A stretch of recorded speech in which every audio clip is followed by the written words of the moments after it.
One of the films nominated for Best Picture was called Conclave. Not long after, the Pope Francis is in serious situation in hospital. Is this film, nominated for Best Picture, going to become a reality very, very soon? Isn't that a bit strange? Not to mention, it's a holy year.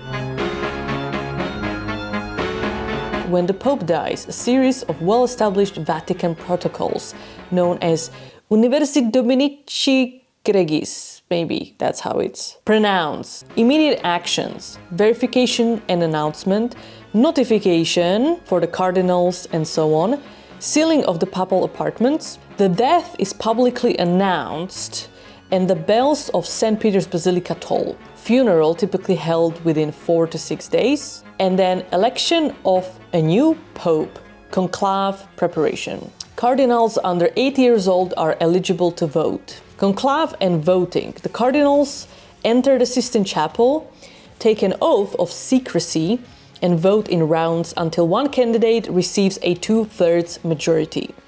The process can take days or weeks. Once a new pope is elected, he accepts and chooses a papal name. White smoke rises from the Sistine Chapel. We have a pope, announcement is made.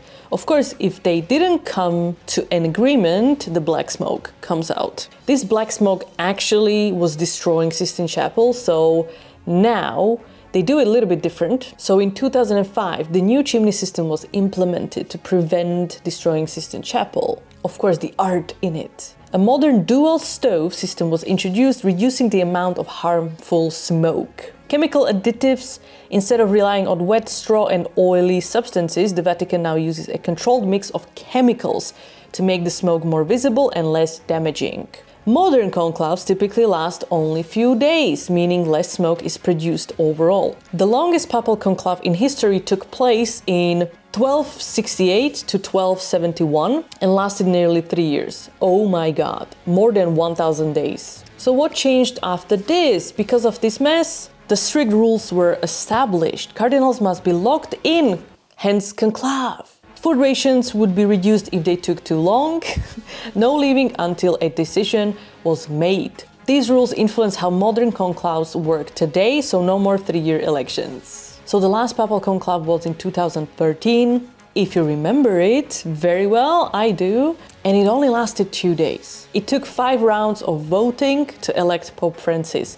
115 cardinals participated in the election. The white smoke appeared in the evening of March 13th. This conclave was one of the shortest in history, especially compared to past elections that took weeks or even years. Obviously, as mentioned before. I recently watched a film about the conclave and the election and the life of the Pope John 23rd because it was so unexpected in the conclave. This is such a nice story. If you ever want to know more about this, either read a book on him or watch this film because it was so great. It's called John 23rd, the Pope of Peace. I really, really enjoyed it and it's a really fun to watch.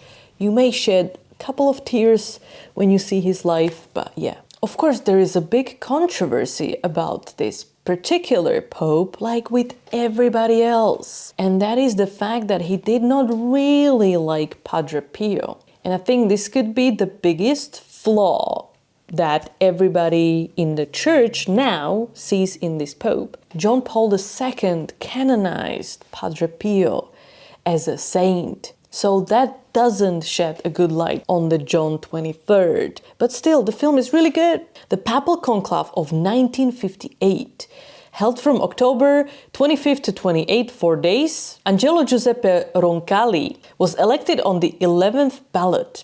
His election was unexpected because he was seen as a compromise candidate and not a strong contender. He literally came there, was like, yeah, I've never been here, I'm gonna do this, Roncalli was 76 years old and most thought he would be a transitional pope. The fun part was that the two big parties, French and Italians, were arguing and they couldn't agree who to vote for. So they decided the best solution is to vote for somebody completely unrelated in terms of the politics that they wanted to implement. So instead of voting for their own candidates, they decided to vote for this guy called Roncalli.